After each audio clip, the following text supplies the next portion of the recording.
to be here. It really shows what kind of impact Jim had with friends and family and everything else. So a couple facility type things. Bathrooms, if you don't know, down the stairs to the left. We'll have a few speakers, and then we'll be serving dinner table by table. Ari, where's Ari? Ari's right there. He'll let each table know when it's time to go up to the buffet. Please, when you're at the buffet, use that hand sanitizer because we're all sharing the same utensils. We don't want anybody to get sick here. We want everybody to be happy and healthy related to this event. And specifically, I'd like to thank Robin and Roy, wherever they are, for the use of this beautiful facility. So this is great. Thank you, Robin and Roy. For those, I'm sure almost everybody knows, Jim retired from the United States Naval Reserve as a captain. And he served for, I don't know, 25, 30 years as that. In honor of that, we have a United States Navy Honor Guard that will do a presentation of colors.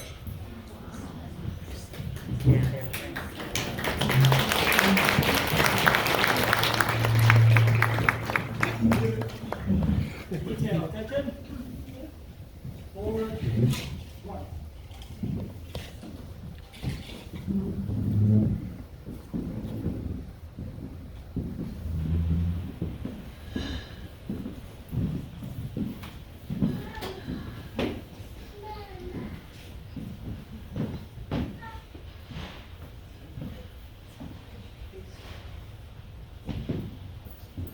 Good afternoon, ladies and gentlemen, to all family, friends, and loved ones. The United States Navy is here today to pay tribute to one of its own, our shipmate. He had served with honor, courage, and commitment. Today's sermon will consist of the playing of taps, the unfolding and refolding of the nation's flag, and then flag presentation to the next of kin. During the playing of taps, I would like to request all those in the audience, if you could please place your right hand over your heart. And if there are any veterans in attendance, please render a final hand salute. On behalf of the Alameda Naval Honor Detail Team, we offer our sincere condolences for the loss of your loved one. Thank you. We'll begin shortly. At this moment, if you're physically able to, please rise for military honors. Tail. Face.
the United States Navy, and a grateful nation. Please accept this flag as a token of appreciation for your loved one's honorable and faithful service. First, commence with the last speaker.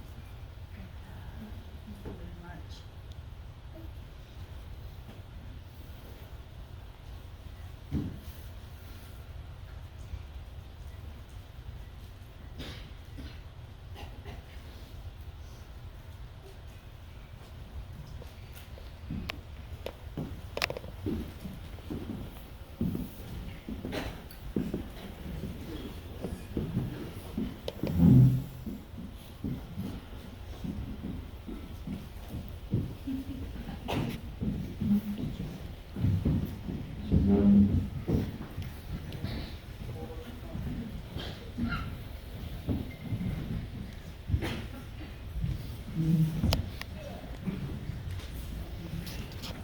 All right, thank you to the color guard. That was wonderful. So, can everybody hear me? I don't like using that microphone most of the time. All right, perfect. Marilyn, their spouses, John, Margot, and Diane, who couldn't be here tonight. He was a father-in-law to Ann and my wife. He's a grandfather to Hank, Cheryl, Nick, Jillian, and Sarah. And he's a great-grandfather to Brooklyn and Mackenzie. And then, especially godfather to Will, Trevor, Philip, Ari, and Shoshana. And then an uncle to Jennifer, Annie, Dan, Robin, who could be here today, and Kayla, Amber, and Haley. I got it all. And then a brother-in-law to Wayne, Carol, and Janice. But most importantly, he was a friend to everyone, even to the people you'd get to meet. As we all know. So, you've heard him called the man, the myth, the legend. I'm not sure how that started, but I think he adopted it on his own. So when you look that up, it's a synonym for being highly regarded, being larger than life. And that's exactly what my father was. In the Urban Dictionary, it defines the man, the myth, the legend as a badass. And he probably could have gotten away with that too. But, so when I started thinking about that and broke those things down, the man, he was loved by all, and he loved all and was loved by all.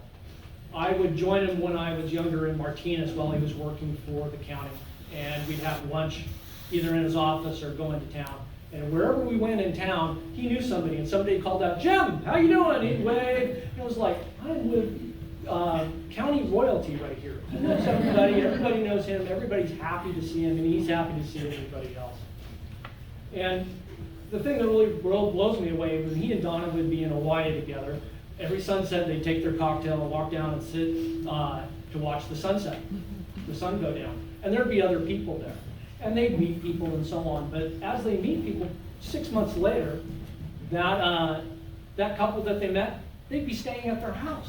They'd be vacationing together. They'd be doing all sorts of things together. And I'd hear these stories, "Oh yeah, we met this couple and now we're going to somewhere with them." It was just amazing. So, the man. There was a quote by George Sand, who says, "Life in common among those who love each other is the ideal of happiness." And Jim was happy. That's because he loved all. So, as the myth, he's larger than life, right? Who was with him when he sang in public? Sang happy birthday to somebody across the room that he didn't even know. How was possible, right? Of course, as a 13-year-old, I really enjoyed that. Come on, Dad. But now who does it myself? When we sing happy birthday in public, I try to belt it out because I can't sing. So louder's better, right? There's a story about him, I think it was in Italy, believing that he could speak Italian, but really speaking English in an Italian accent really loud. I think that he'd be understood. So he told me about a story when he was in elementary school where he got in trouble and had to stay after school for talking. It's like, okay, we can all understand that. And he went to the teacher and kind of complained and said, "Excuse me, teacher, I wasn't the only one talking." And she said, "Well, Jimmy, you're the one I can hear."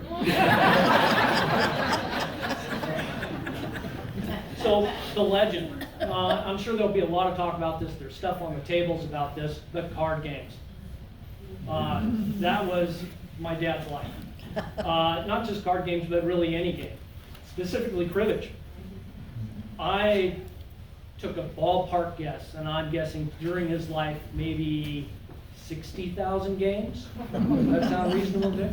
I mean, he could sit down somewhere and play 10 games in a row for hours, nonstop. And like, Dad, I need a break. I need to go to the bathroom.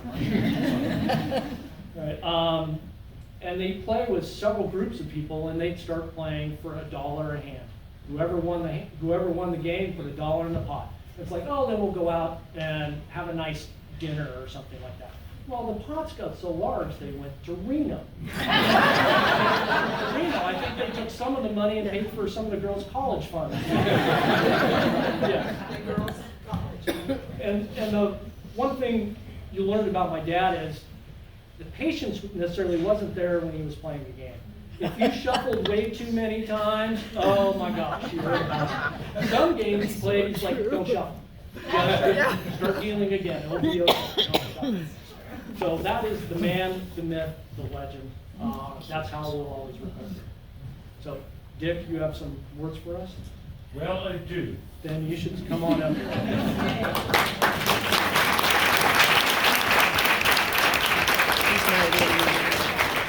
I'm going to use the microphone. Is it working? Good idea. I'm not very good at this, so I had to write everything down. Dad, get closer to the microphone. There we go. Okay. Yes. Anyway, I can start at the beginning. And our mom was 35 and her dad was 40 when they first married in 1938. And they I told you I wasn't very good.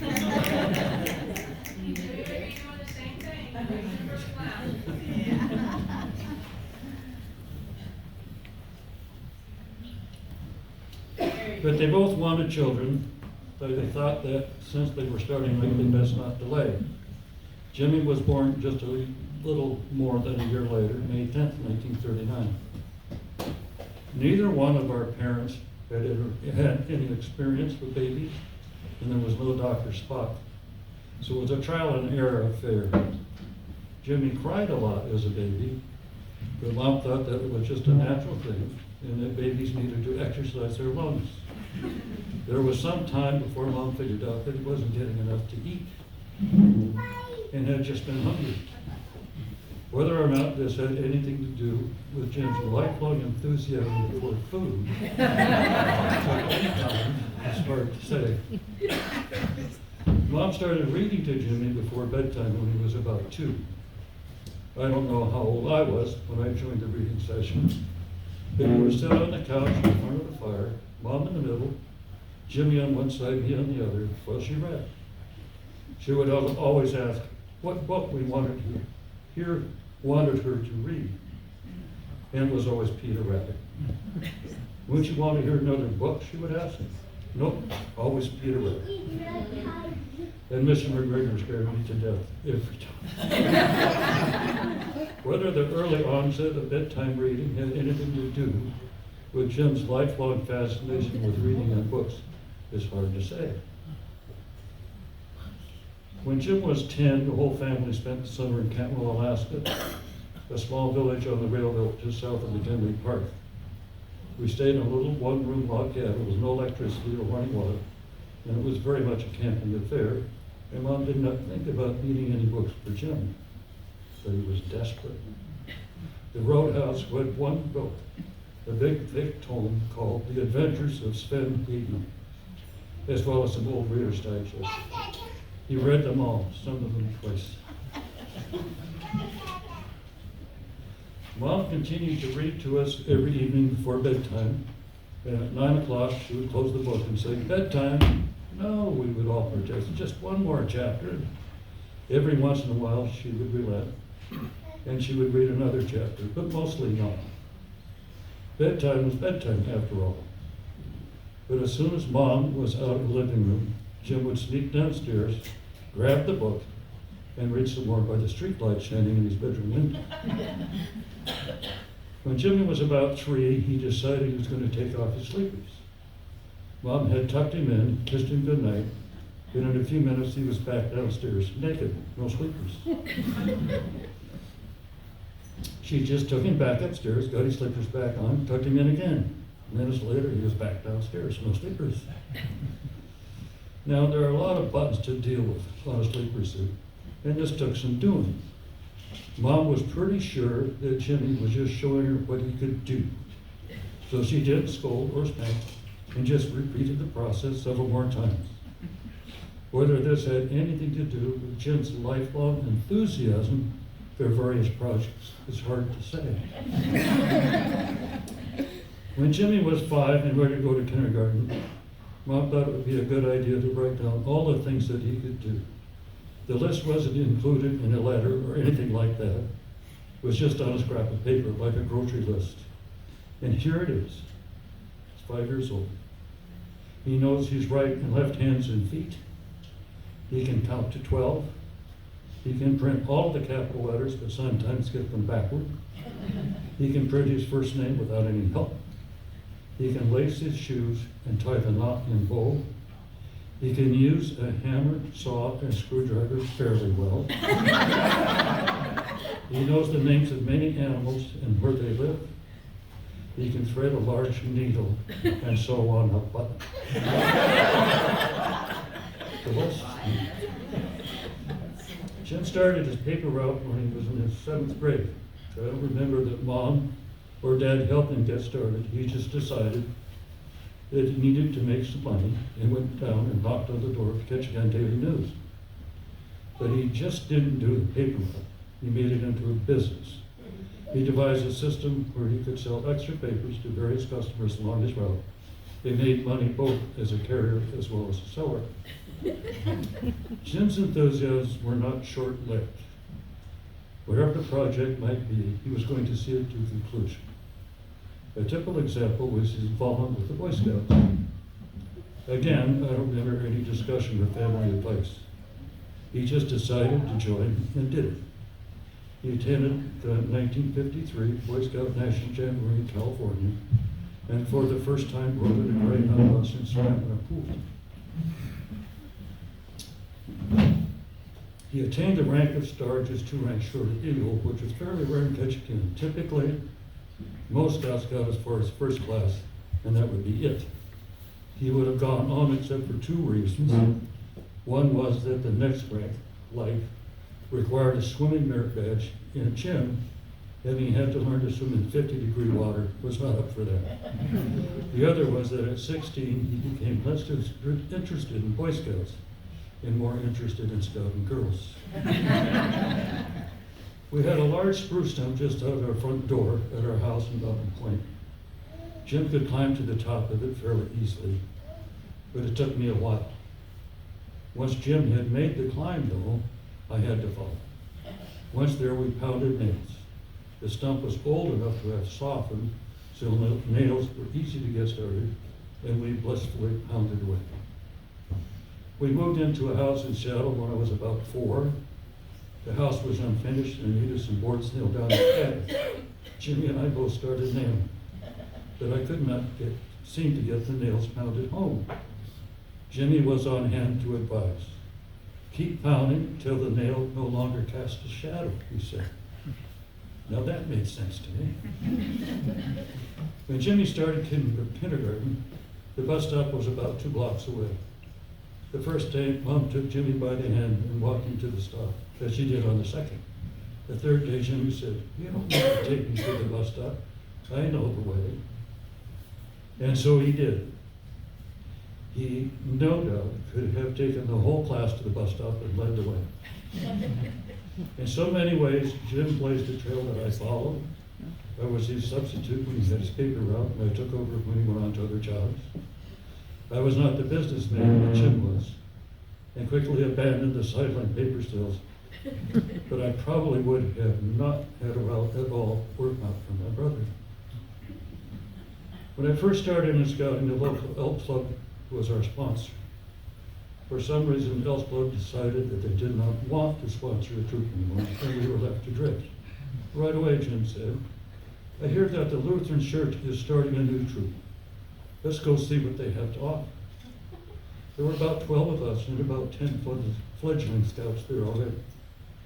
Together we made a troop with Jim as the senior patrol leader, whose role was to run the meetings and do the duties of an assistant scoutmaster. I stayed with that troop throughout my career, which concluded with my attaining the rank of Eagle and attaining the Boy Scout International Jamboree in England. Neither would have happened without Jim's leadership. Jim could thread a needle and sew on a button when he was just 5 years old. I think that our mom had an inkling then that this boy would grow to become the truly extraordinary man he was. His enthusiasm and zest for life have touched everyone here forever. And we will miss him so much.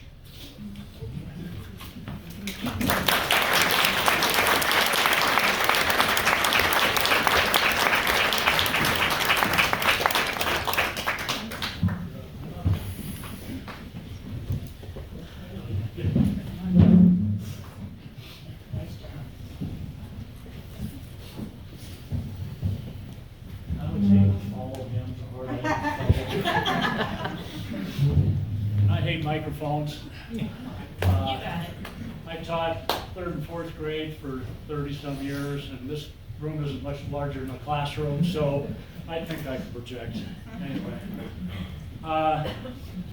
Jim's 5 years older than me, so growing up, 5 years is a big difference. When I joined Scouts, he was already out. When I got to high school, he was off to college. So we didn't spend a lot of time together when we were younger, but there's a few things that kind of stand out in my memory, Jim growing up. First one was a story that Mom told. I wasn't there yet. And talking about reading, you know, it was such a passion for him. He started early. So when he was just learning to read, I don't know, 6, maybe 7, Mom saw him reading the Saturday Evening Post. She said, well, Jimmy, you don't know all the words in there. He said, no, but I know enough to get the good out of it. So 40-some years later, we're backpacking, and sometimes we take, you know, paperback books with us to read, and this one trip we had just one. And so the way we did it, as soon as the paperback book, you know, the person that read the first chapter ripped it out and handed it to the next person. And so Jim was the person right behind me, and he was always finished with his chapter before I could finish mine. I'm kind of a plodder when I read, you know, reread the sentence, you know. And I asked him, how in the world are you getting through, you know, the chapter so much faster? He said, I look for the action verbs and the nouns and skip all the rest of it. I guess he was still getting the good out of it. And speaking of reading, one picture stands out in my mind. We did a lot of backpacking with Jim and Donna. So we're up on Mount Rainier, and beautiful, beautiful summer day. And we gone for a morning hike, and we come back, and people were kind of resting, and everybody found a nice little nook underneath one of the alpine firs, and where everybody's reading. And here's this beautiful meadow full of wildflowers, Mount Rainier, you know, majestic in the background. We're all reading. So with Jim's mom's encouragement and Jim's leadership, we generated a family of readers. Talking about food, I was kind of a picky eater, and Mom had a meal that she fixed frequently. Take canned salmon and mix it up with a little egg, cracker crumbs, and fry it. she called them salmon croquets. Those were pretty good. Along with that, boiled potatoes, just plain old boiled potatoes, and then she would take canned peas and cream them. And that was the meal. So I'm sitting there kind of picking at potatoes. You know, I ate the salmon pretty well. I'm trying to avoid the peas. So Jim takes his plate, takes his fork, mashes everything up, stirs it all together, pats it down, starts on one end and just devours it. Meanwhile, I'm trying to figure out how to avoid it. So,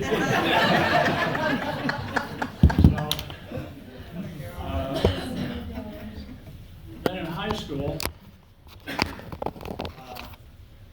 we bought a 47 Ford. Actually, there was a picture of it up there. It was a pretty nice car, actually, and had the gear shift on the column, steering column, and he figured out a way to flip that gear shift over to the left side. Now, the advantage of that is now you could drive and steer with just his left hand, which left his right hand free in case he had a passenger that he might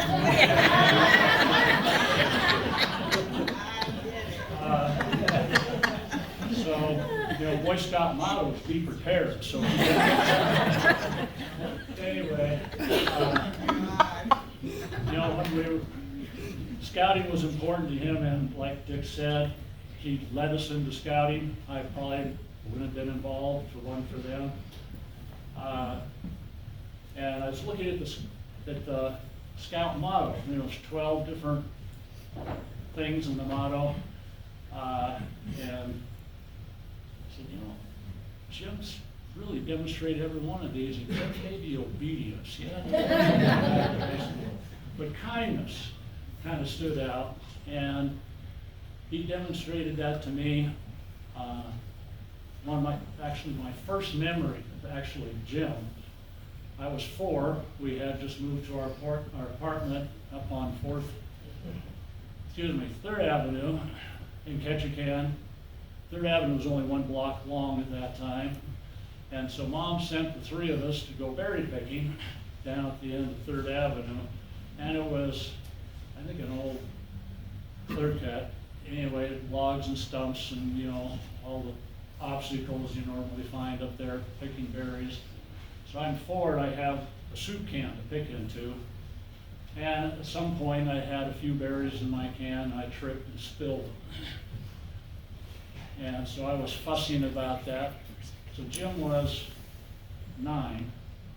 He came over with his can of berries. And I remember picking berries in Alaska, it did take some effort. And he poured some of his berries in my can. So I had some berries and I wouldn't fuss anymore. So that was his demonstration of kindness. Being a 5 years difference in our lives, we really didn't have a lot of contact growing up. So it wasn't until Jim and Donna bought their first house on Sanford Street, and they invited me down to help them remodel. And what was kind of cool about that, he was always my big brother, always knew everything better and more stuff than I did. For the first time, I knew something about building that he didn't know, so that was kind of fun. It was the first time that we really connected as adults. And actually that summer was the first time we went on a backpack trip, which was the first of many. We went, I counted at least 11 different trips that we went on over a period of, I don't know, 10, 12 years. And we had adventures in many places. We had Yosemite, we were backpacking, and bear got into our camp, and we ended up chasing it as it was running away with our food. That was kind of exciting. On Mount Rainier, we shared a huckleberry field with a couple of black bears. They would come in the morning and get their fill and leave, and we'd go up in the afternoon and finish it off. We backpacked on Vancouver Island, the Shipwreck Trail, and had gray whales feeding right off our camp. That was always fun and exciting. But always, after we sat around our campfire, was ready to go into the tents, we all crammed into one tent, play oh hell. And likely or not, Jim won the game. So we had, yeah, many adventures and really good times.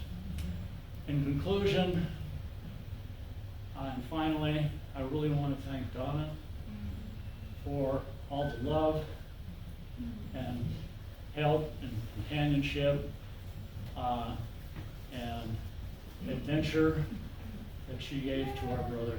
Thank you, Donna.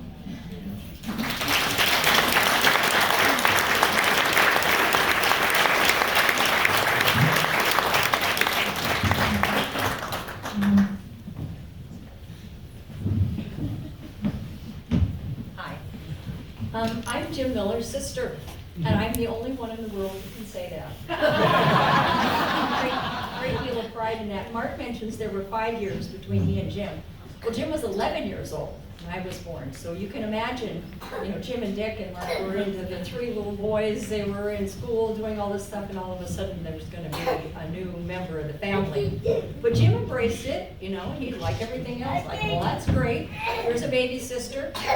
And I remember that I was told he wanted to name me Betty Lou. Thank you, Mother.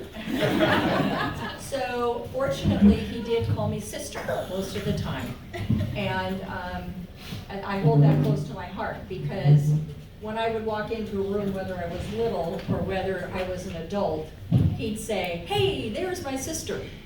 And all of you have heard that tone of voice in his voice when he has greeted you, that made you feel like you were the most important person and that he was really glad that you were there.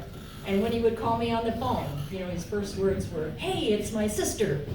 And that's very special. But, because he was gone and in college when I was growing up, I remember him being this handsome guy that came home from college, And he taught me how to light his cigarettes. And he used to pay me 5 cents a minute to scratch his back. But we really became acquainted more as adults. And I really enjoyed that, getting to know him. And he continued to call me sister through our adult relationship. He loved his family and all of his friends. His son and his grandson were the light of his life, but most of all, his world was Donna. And I want to thank Donna, too, for giving us Jim for as many years as we had him, with the love and care she gave him.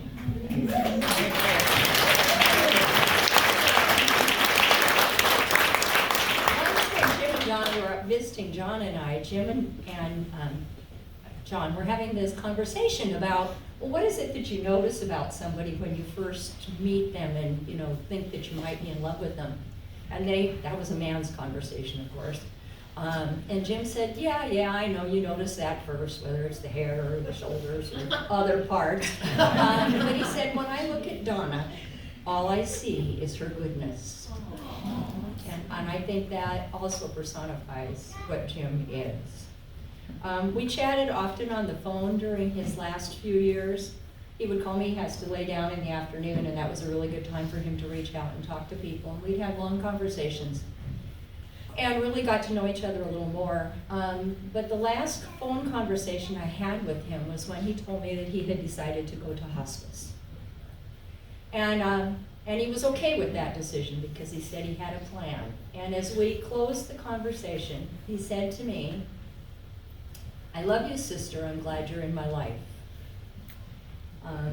And I love you too, brother. You're significant in my life." So, Jim, is here. You can feel it, right? All the love and all the people that know him he's here. And do you think he'd like this party? Oh, yeah. He'd like this party. He'd like every bit of it. Gonna play some games. Yes. Well, so I'm sure he's making lots of new friends, because that's what he does. He never met a stranger, and I'm sure he's having fun with other folks that he knows.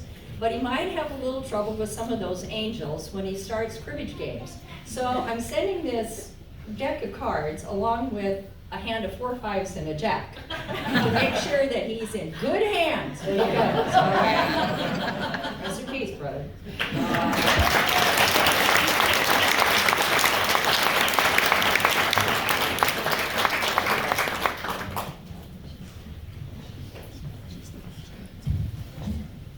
a second here. Hi, I'm Hank. If you don't know who I am, I have the great fortune of having Jim Miller as my grandfather. I'm going to say a lot that's already been said, but who gets tired of talking about this guy anyway? Let me get some.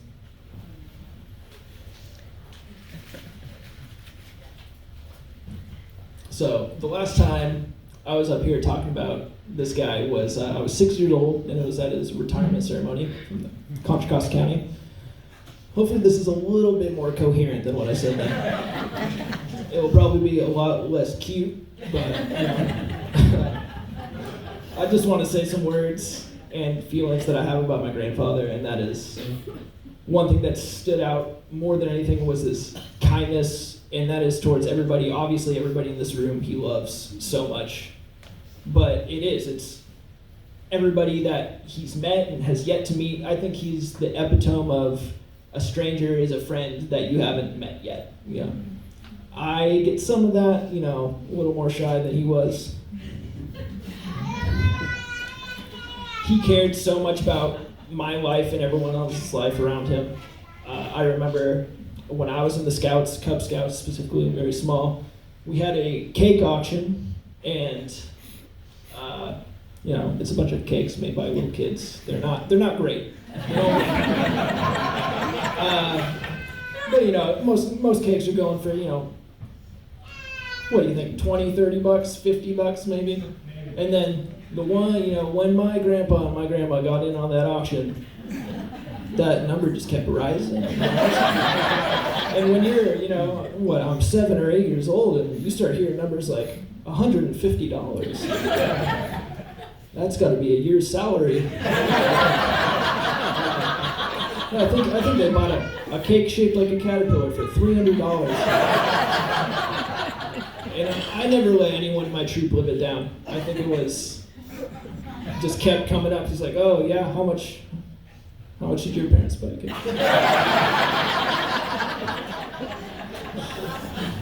I remember going out when I would visit my grandma and grandpa, going out delivering Meals on Wheels with my grandfather. And this is when, I mean, he was registered with the AARP at the time, so it's, you know, I was kind of like, aren't these your peers here?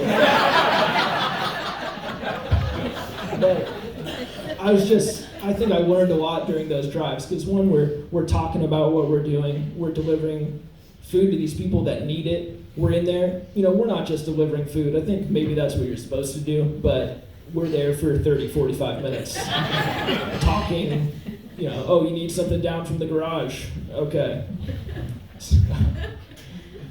And that's something I just would love to take with me for the rest of my life, just helping those who need it. Everyone's your friend.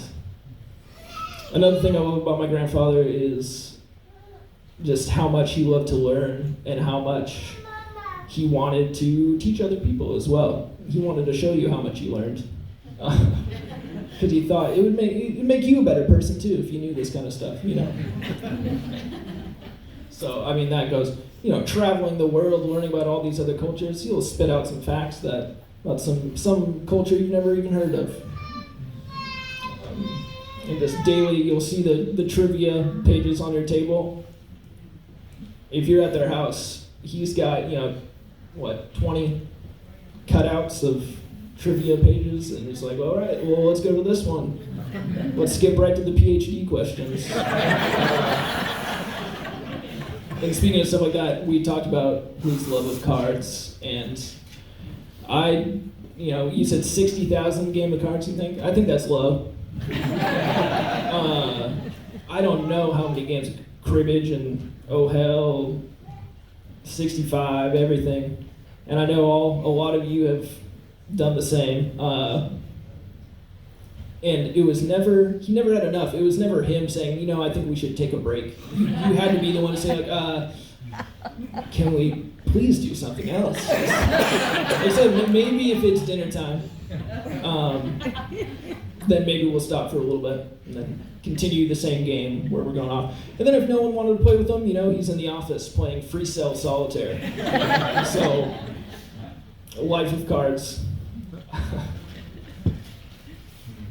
So really, all these things that I love about him come from this well of love that I knew he had for everyone in his life. And especially all you all who were so close to him. He was a father, husband, grandfather, godfather, uncle, brother. He's everything to everybody. And I know that love is still here with everyone, and I just feel it in this room so much today. And I know he would be love to be here to celebrate with everybody. And I feel him in this room. I know y'all do too. I'm going to end here so we can get closer to dinner, which I know he would have liked. But thank you. Thank you.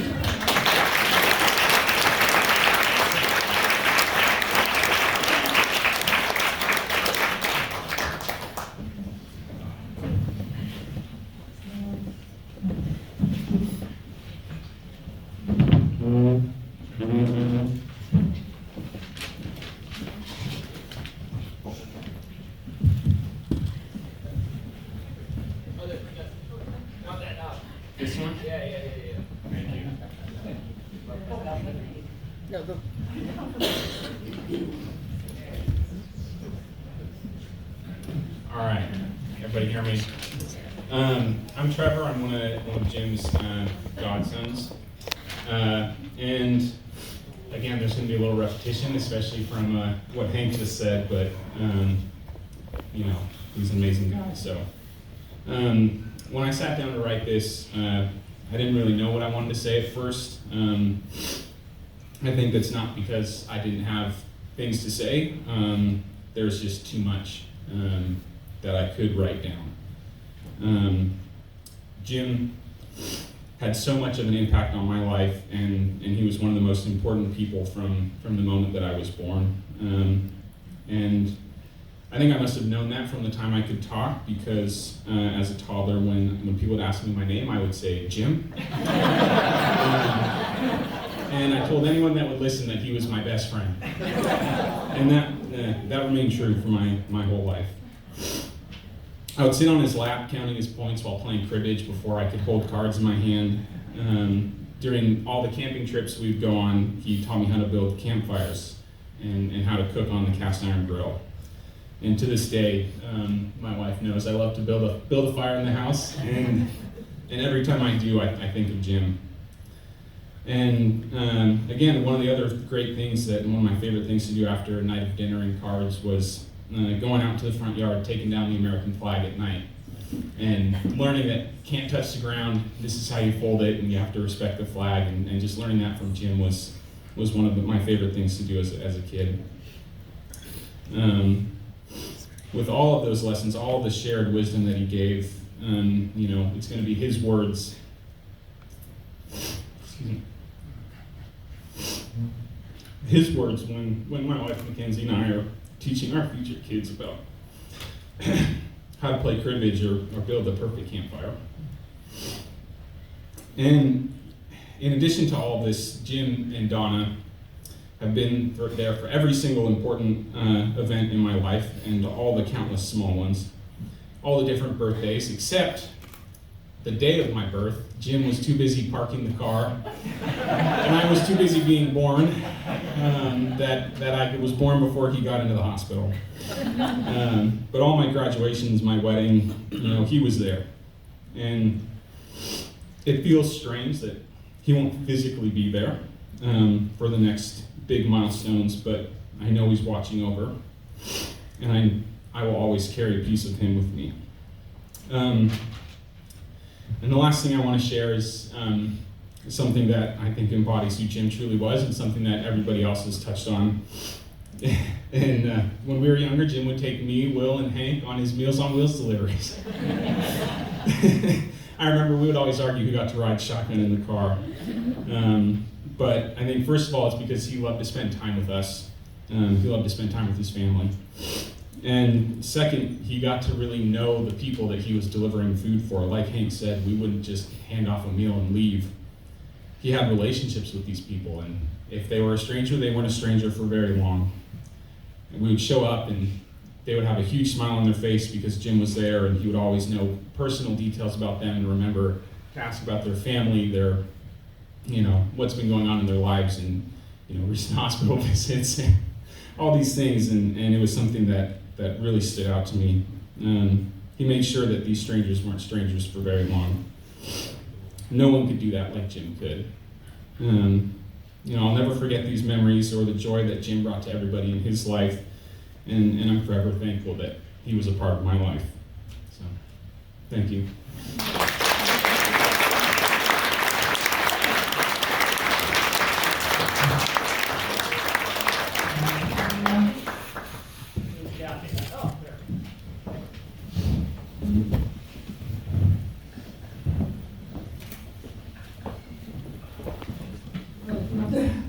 I'm Kathy, and I'm part of the Kauai Ohana, and very proud of that. And we have Joey and Alan and Sue and Jean and myself, and plus a whole lot of other people who are not being able to be here. One of the things that Donna and I talked about when we were in Kauai is that this is a tremendously emotional time. That when you love somebody so much, there are two things that happen. And one is the loss, which is the suffering and the sorrow. And I'm sure Donna can tell you a lot about that. And then the other is called, what I call restoration. And that's keeping your mind open and your heart open to the thoughts and the memories and all the joys that you have by being around Jim. And so that's what this testimonial has been from each person, to be able to open and share those thoughts with you. But Donna wants to also hear some of those stories that you have. So we're going to be having dinner, and as they said, table by table. But what's going to happen after everybody has a plate and sitting at their seat is I'm going to come up here again. And what Donna would like is for you to share some of those little stories that made you so happy when you were with Jim. And just giving you that opportunity so that she and Jim's family can hear them from your perspective. So what we're going to do is go ahead, and then I have Hank's going to help me, right, Hank? Yeah. A microphone that is wireless, and so you don't even have to get up here. I'll come to you at the table, and you'll be able to go ahead. Just a minute or two, but one of those things that's going to go ahead and make everybody smile. Okay, thanks.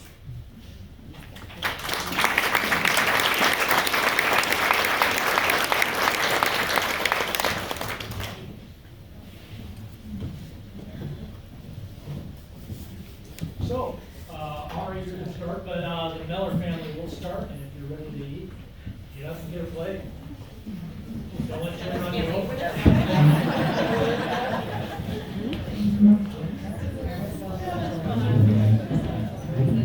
Come to take off, so great to see you. What's up? Take it off. Should we turn this off? Yeah. Great to see you. Looking forward to hearing your comments with us. Yeah, maybe have a go so early. Should we turn this off? Oh, really? Alan, father of three godsons, for Jim. And the first time I really hung out with Jim was a New Year's Eve celebration at the Ream Theater. Your microphone's not working. Point it right at your mouth. Does it work? Can you hear me now? You got it, Hank? No. Try it again. One, there we go. Okay. So I'm Alan, father of three other godsons for Jim, and I was saying that the first time I really met Jim and hung out with him.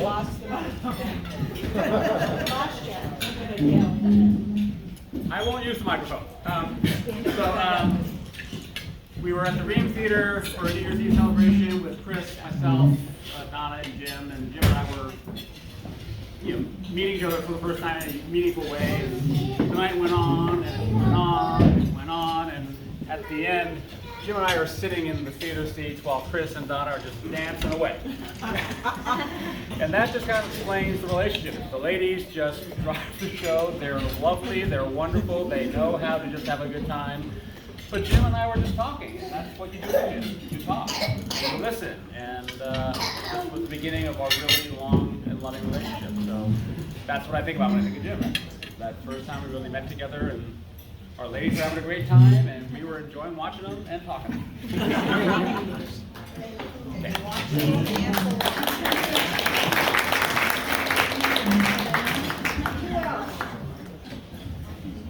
Another moment with Jim. I don't have a particular moment. When I just recall, we traveled a lot with Jim and Donna, various trips. But the main thing I remembered about it is he would always contribute to the trip by having this childlike glee whenever you discovered someplace or went someplace and you wanted to know everything about it. And it just made traveling so much more fun to have him around and to look at the world through his eyes.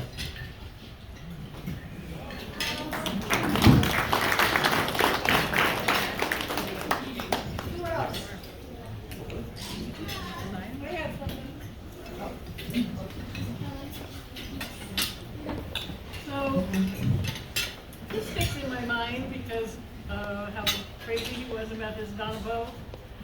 Well, we were in Spain, and Alex and Donna were walking in front of us, and I'm walking next to Jim. And he just became fixated on the way, and his word, Donna's knees knocked together when she walked. I just love it. The way he was fixated on your knees. He had a big conversation with me. I don't know, he was feeling hot or something. Just love the way your knees come together when you walk. And then the next trip, we were in Africa, and we were all sitting down at a table. And I don't know how this came up, but I said, nobody loves their wife more than Jim Miller does. And he stopped, everybody got quiet, and he turned around and said, that's because I know how lucky I am. I just thought, he really, really did love his wife more than anybody I know. Except for my husband.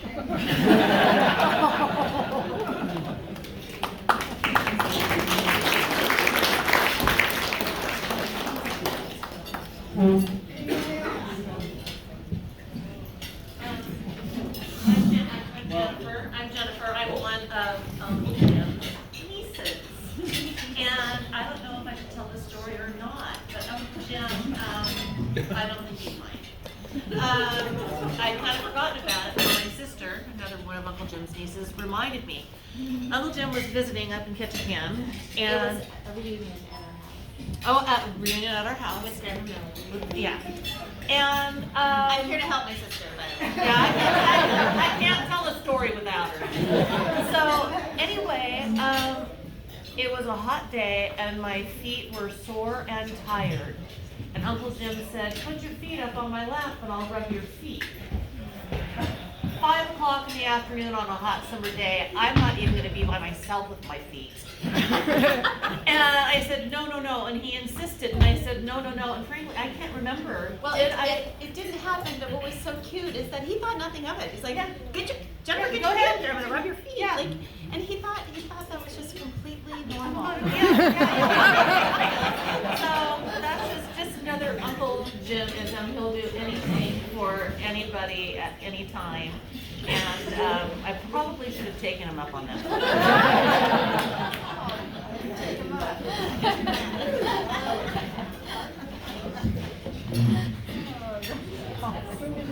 You were there right in the moment. It was My so regret fun. saying this because I have a full plate of food right now. But something Jim instilled in my sister and I almost brought fear to us. As we would come over and Donna would make amazing meals, Jim would say, take all you want, eat all you take. That's what I thought about as I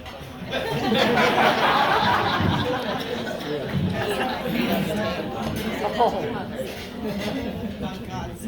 Okay, who's next? say something. Yeah, I'm Donna's aunt, and Jim left saying, "Oh, Aunt Debbie!" And back then, you know, I was a lot younger than him. But I just appreciate how much joy he brought to our family, to my mother, my sister, my niece, everybody. He made it great. He really made the family a better place to be, and I really appreciate that. Sorry. He made the whole world better. Yeah, he was a great guy. It was just fun. He really was. It just was joy. All my kids have memories of him, you know, when we were little. It's great. Right? I can piggyback. I'm her daughter. So, Jim taught us how to play King's Corners. Because we apparently couldn't do cribbage. We have the ADHD side of the family. But 20 years ago, my husband and I got married, and video was kind of a newer thing. So we had like a video camera set up. He's remembering. And so we get back from our honeymoon, and there's like a couple shots of people, you know, "Oh, Sarah and Zach, great, good luck, you know, we're happy for you." And then Donna and Jim are up there, and do you remember what? Jim like grabs Donna in his arms and like makes out with her, and says that after, I don't know how, 20 years, we hope that you still have the same spark. And yeah, so. Do you? I thought about asking him to try and demo, and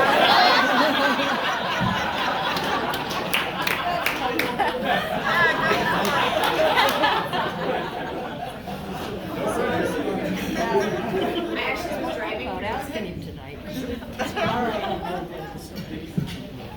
Somebody said tonight, yep, Jim's here, Jim's out there, and he's been around, and I was in the middle of the night a few nights ago, like, "All right, Jim," like, all right, I'm here.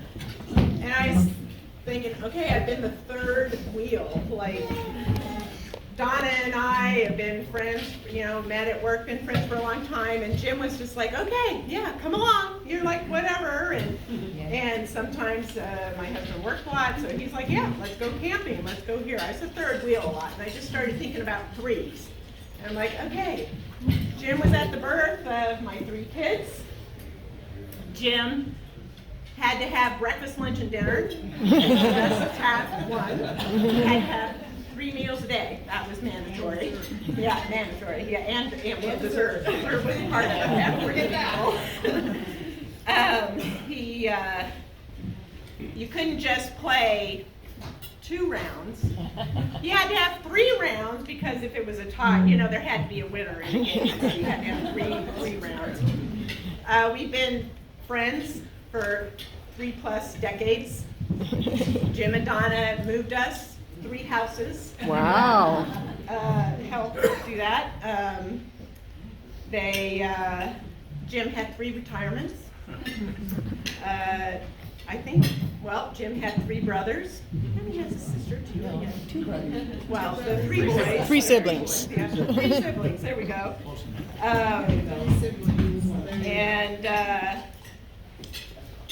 Let's see. And you probably will say it better than me, because you already said it once tonight about kamikazes. You can have 2. The third one is always a mistake. So a lot of threes about Jim. And remember the story about when he had a third one and he was laying on your driveway? Oh yeah, well there's a story about kamikazes, and we won't share that because, you know, y'all got to taste his kamikazes, but anyway, as a third wheel, and then what made me decide to talk, whatever, was Jim had his Muscle Man show, and so a few of us got to see Jim's Muscle Man show. And so you'll notice there's a little Muscle Man down on the table downstairs, and that's in memory of Jim and his Muscle Man show.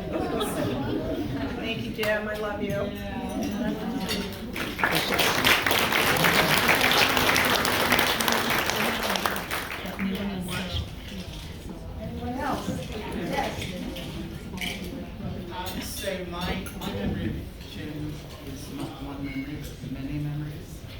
Jim to my dear friends Chris and Alan and their family, who are like family. Speak up. And I'm trying. I don't speak loud. So the thing I remember most about Jim is how multifaceted he was, how inquisitive he was, how curious he was, and how much he liked to chat. And whenever we went to Chris and Alan's, he'd pull me over and say, sit down, I want to ask you about this, and I want to ask you about that, and what do you think about this, and tell me about their travels together, and everything that went on with that. So when I closed my eyes, I thought that Jim was sitting here and saying, come talk to me about this. And it was a wonderful memory. Thank you.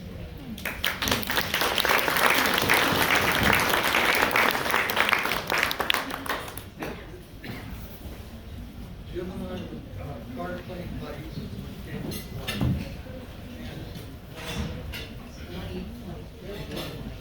So we both had about 6 weeks left before we were going to leave. And Jim's got this idea that we should play 100 games of Wild Card. It's one of his favorite games. And I said, Jim, we can't possibly. So yes, we can.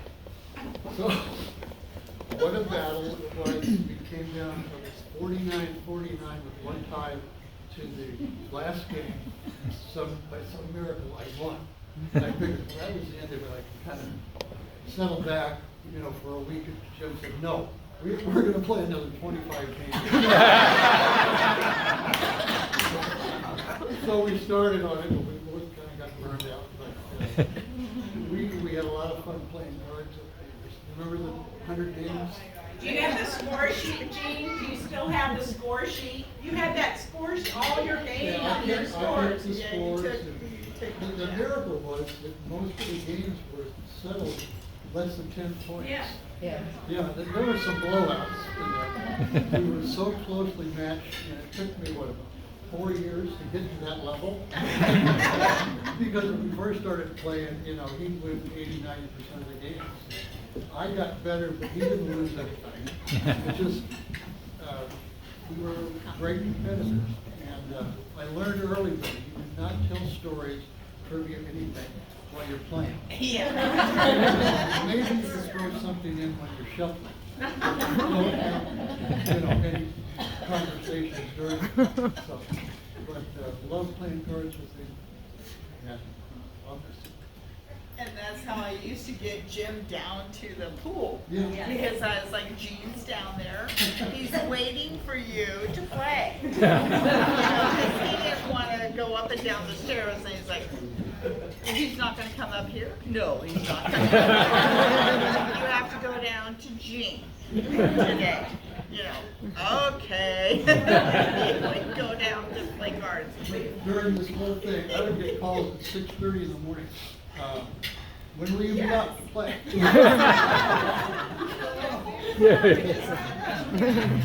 But it was fun. And the days that he wasn't at the pool, Jim would call like, "Can you come out and play today?" Yeah. That was Jim's kid. Well, I'm going to piggyback on that because Jim and I most of the time played just one-on-one when Donna was out gardening. And one of the last trips, he kept saying, Kathy, you haven't come over to play. You haven't come to play. And so there was a standing game with Gene and Doug and Jim. And I walked in, he had all told me the time we always started. And Gene and Doug didn't know I was invited. And so Jim says, come on, sit down. You know how to play well. Jim, I haven't played it like in 3 years or whatever. I'm going to have to explain it to me. Well, they explained it, and I won, like, out of 12 hands, like 11 of them. It was definitely beginner's luck. And Doug looks over at Gina and says, who invited her? Yeah, and then I didn't dare go back. Who else? Here you go. So I wife, and I was lucky enough to join the Obrinsky Miller family, essentially, almost 10 years ago. Go that long, geez. And the first time I came to San Francisco, the area, and visited Trevor's family, I kind of met Trevor's parents, but hadn't met brothers and Jim and Donnie yet. And, you know, we were young in college and in love, and, you know, I was trying to make a really good impression with this family. And so my family is like, make sure you're always saying please and thank you, make sure you're always helping, never sit at the table, get up all the time, clean as much as you can, talk even when no one talks. And so I was really nervous, and Jim and Donnie came over for dinner, and Jim obviously could tell that I was nervous, and so he starts grilling Trevor, and it's like, what's her shoe size? What's her favorite color? What does she dream of? Like all the questions you could think of. And I'm sitting there and Trevor's getting like every single one. And I'm sitting there like, oh my God, I do not know what Trevor's shoe size is. I do not know what his favorite color is. And thank goodness Jim didn't turn it to me, but I felt so thankful for that because I really felt like Jim was making that effort to connect and also reminding Trevor that it's really important that we know what our loved ones love and what's important to them, and even the smallest things matter. And so whenever I think of Jim, I think of that moment, and it was such a, I don't know, such an offering for me and made me feel so much more comfortable, and I was really appreciative of that. So I've always loved him since that moment, as well as little things.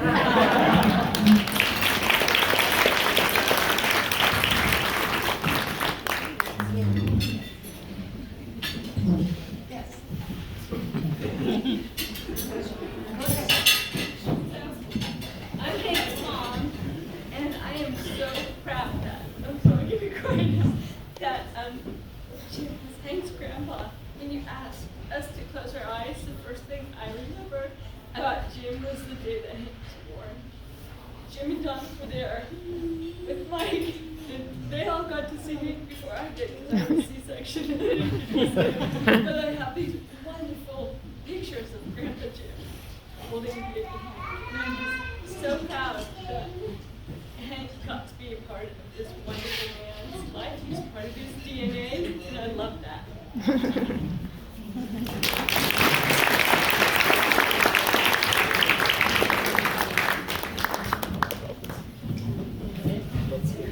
Hi, I'm Philip.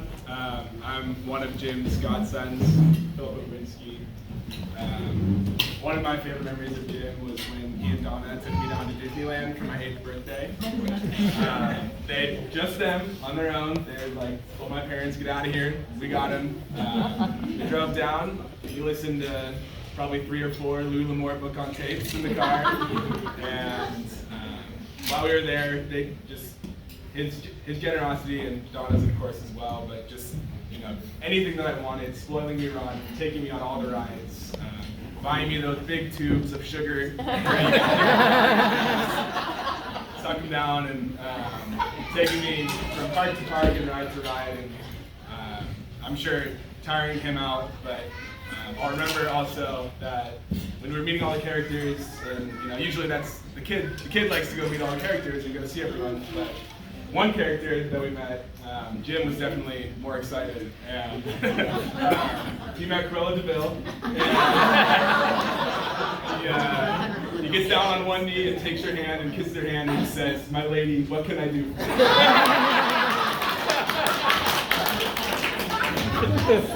So maybe he liked it more than I did. I'll always remember that shit.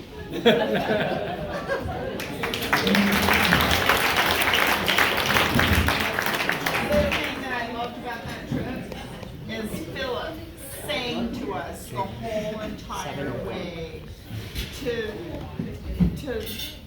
Southern, you know, Cal. It was like he was just singing and singing and singing, and Jim and I were like, wow, this kid is so cool. That's one word for it. He sang everything from the Beatles to I don't know what, and you just were singing it the whole time. Oh my God, he is, well, he's the singer. Meaning he should. let's hear one.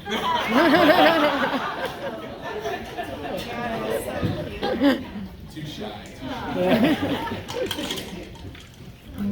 Anyone else?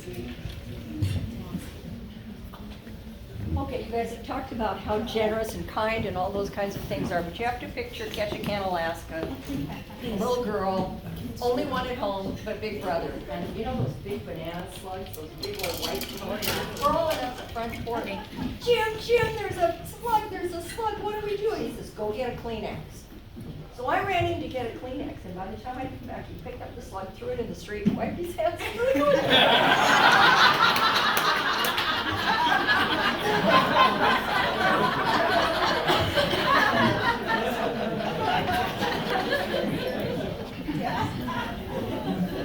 Just thought of something. Back to that 47 Ford. The door handles on it were just levers. And so I was riding with Jim into town, and on the way into town, there's an S curve. So as they came around the first curve, I leaned on that handle, opened the door. So I'm starting to, and without losing control, Jim just reaches over, grabs me, pulls me back into the car. So out, my big brother's calm, excellent reflexes. Not injured.